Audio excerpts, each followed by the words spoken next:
Hello, everybody, and welcome to another episode of The Spiritual Transformer.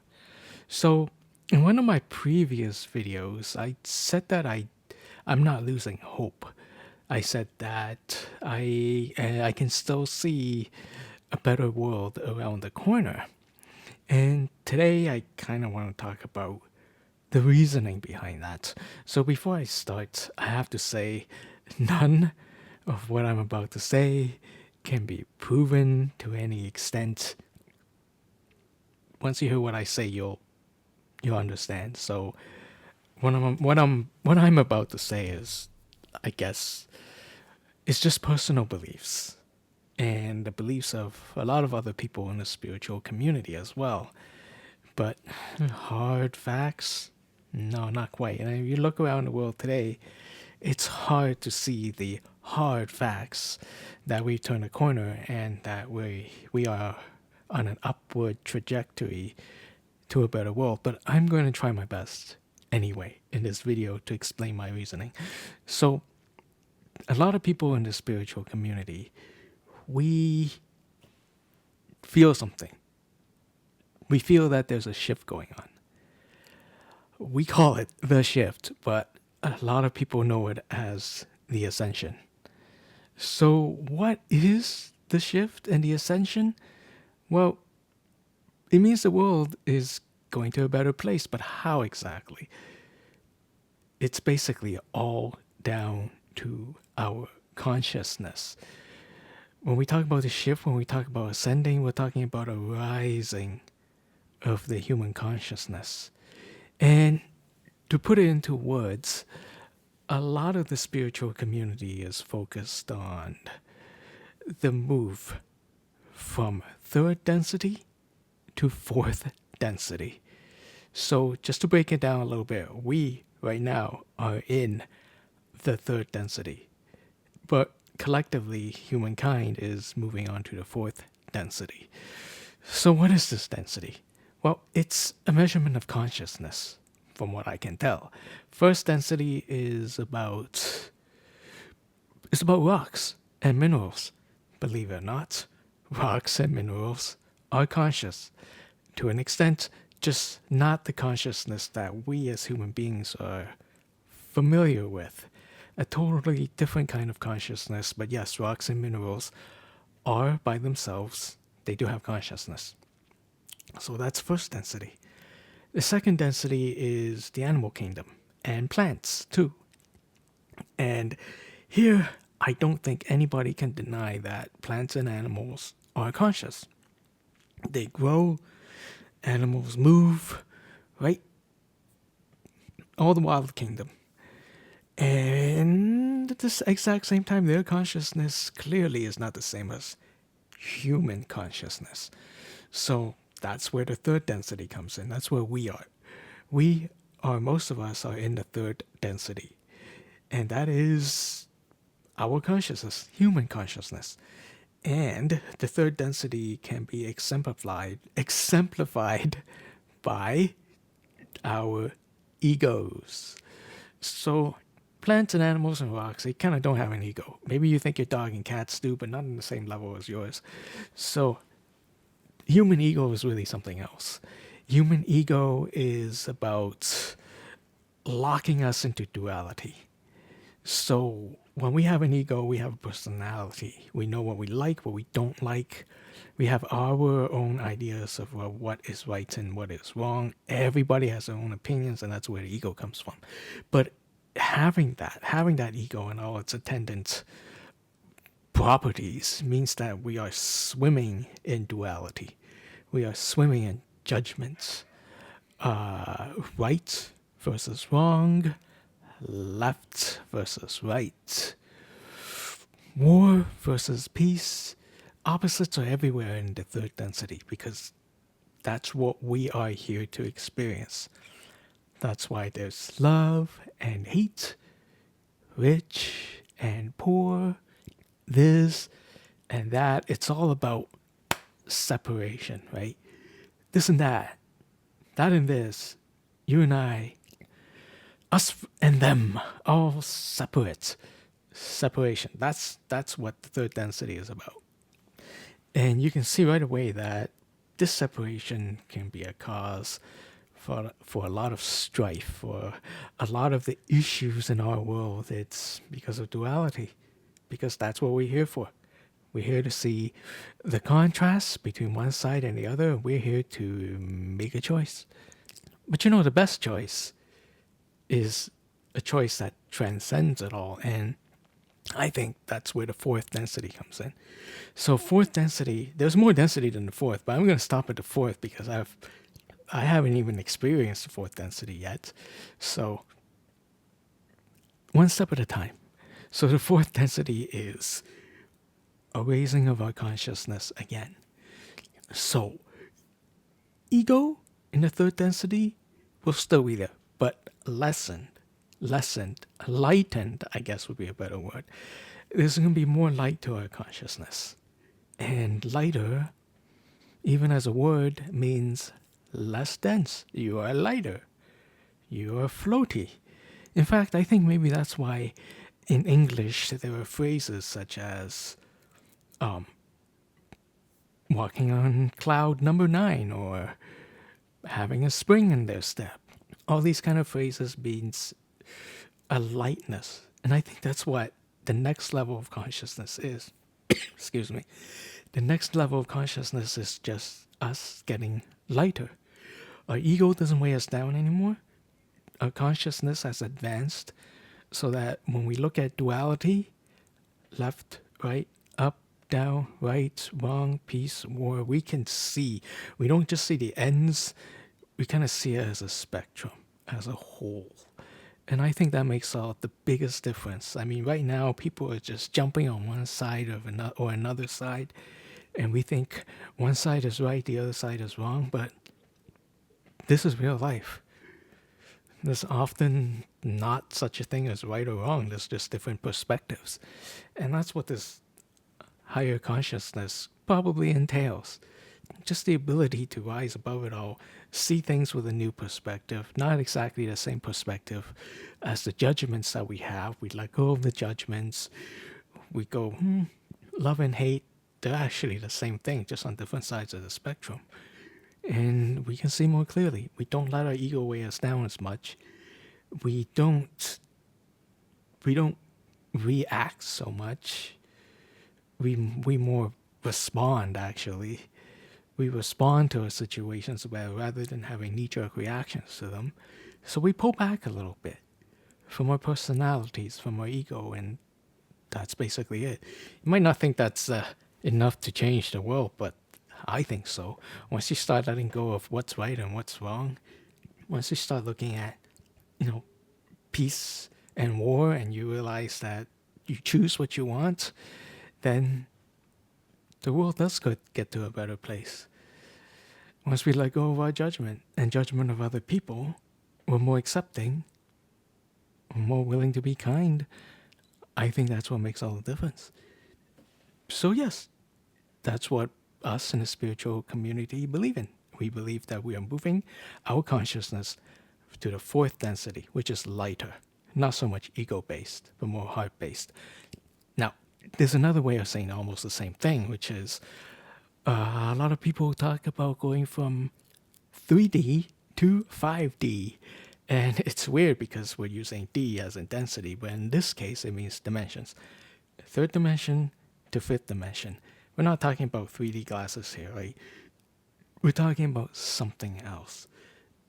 So, going from 3D to 5D, as far as I'm understanding it, is also about consciousness. 5D is lighter.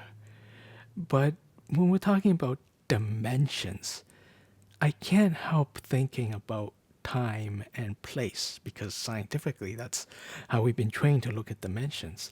So when we go from third dimension, not third density, but third dimension to fifth dimension, right? Not density, dimension, I think we're talking about time and place as well. So this is kind of just my opinion. I think 5D, fifth dimension, also has the same raising of the consciousness as fourth density, but I also think there's a time and place connection. And that's where you hear a lot in the spiritual community about timeline jumping. or different timelines, or see you in the highest timeline. You know, time and place, according to science, is closely linked. So maybe the fifth dimension could be a place. And what I mean by that is it's a place you can only reach with a certain vibration. So, in the spiritual community, they teach you to raise your vibration a lot. And the purpose of that is so you can, well, perceive, feel, maybe even see or hear things that you normally can't.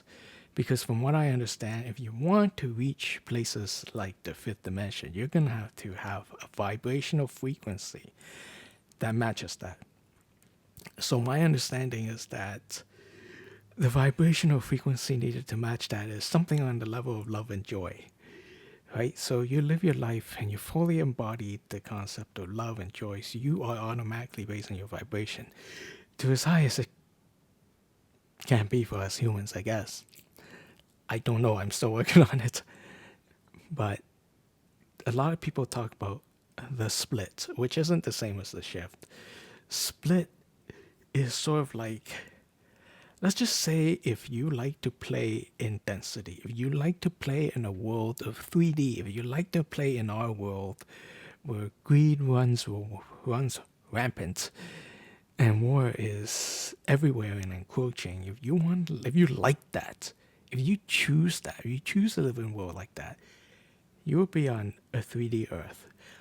But if you choose to rise above that and embody the aspects of love, light, joy, peace, then you will vibrate at a different frequency and you will be on a different timeline.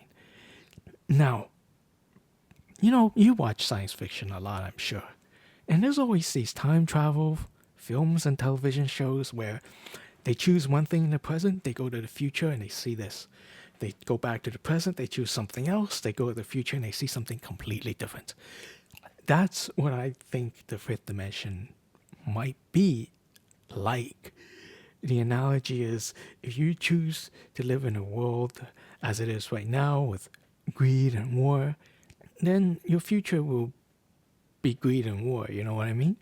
But if you choose right now to embody love and peace and light, then your future will be love and peace and light. And the future that we call the love, peace, and light future is the fifth dimension.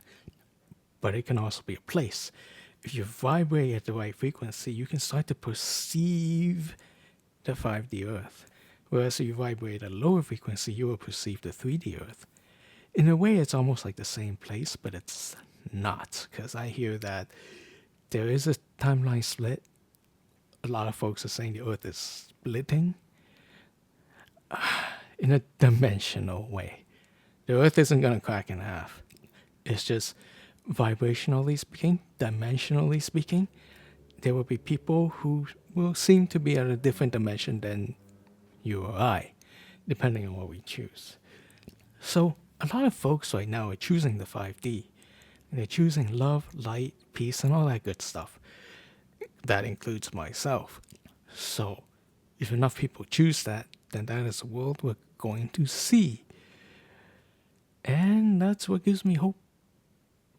So, what I just talked about for density, fifth dimension, I can't prove any of that. But what is the mechanism behind it all? Why are we choosing now to go into these higher realms, these higher dimensions and densities? And the reason for that, I believe, is the Yuga cycle. So the Yuga cycle does have some basis in fact. And if you're curious, I recommend this book.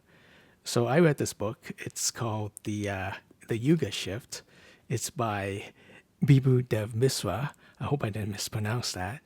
And I read it cover to cover, and it's a great book that covers the all you need to know about the Yuga cycle. So, what is the Yuga cycle? Well, according to Mr. Misra here, the Yuga cycle is linked to astrology. But the author also goes and checks a lot of ancient stories ancient myths, even some religious texts, try to piece together the story, piece together the puzzle. And he links the Yuga cycle to the precession of the equinoxes. So, for those familiar with astrology, astronomy actually, so with astronomy, they track the constellations of stars in the sky.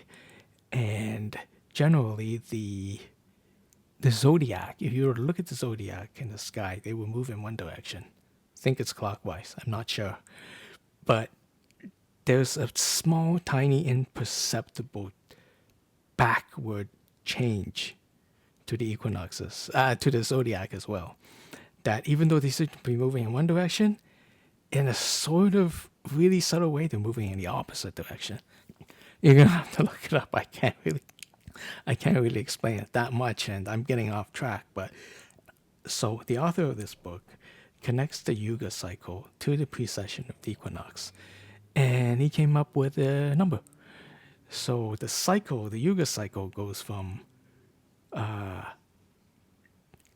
Golden Age down to the Silver Age, to the Bronze Age, to the Iron Age, then Iron Age again, then Bronze, then Silver, and Gold Age. And this whole circle of down and up and up and down, it takes about 25,800 years. Yeah, it's a long time. That's why the world doesn't exactly change overnight, because the cycle has a long way to go. So, why did I mention the Yuga cycle? Because according to this book, we, right now, are currently sitting at the lowest. So remember, it goes from Golden Age, Silver Age, Bronze Age, to Iron Age. We are sitting at the Iron Age. But we are moving up. So what does all these ages mean? These ages are just, once again, measures of human consciousness. So we are most densely unconscious at the Iron Age. And as we move up to the Gold, our consciousness expands again. Right? So there's a very clear link to density and dimensions with the Yuga cycle. And according to the book, the Yuga cycle, our Iron Age, ended in 2025, last year. So basically, from now on, we're on the upswing, baby. Our consciousness can only get bigger and wider from here. It's all the way up. I know Bronze Age isn't exactly it's not as good as gold, but it's a hell of a lot better than iron, so I'll take that. So, you want to make the connection? The end of our current Iron Age, according to the Yuga cycle, means that we are heading up into a new age. And that's probably why a lot of people are talking about moving up to the fourth density or going to the fifth dimension. It all kind of coincides. Now, again, I can't prove any of this stuff. I mean, there's a book, which is better than nothing. And I do recommend reading this book for those who are interested. And that's all I've got. If this is even a little bit convincing to you, please click the like button, hit the subscribe button. And this video is getting a bit long, so I'll see you next time.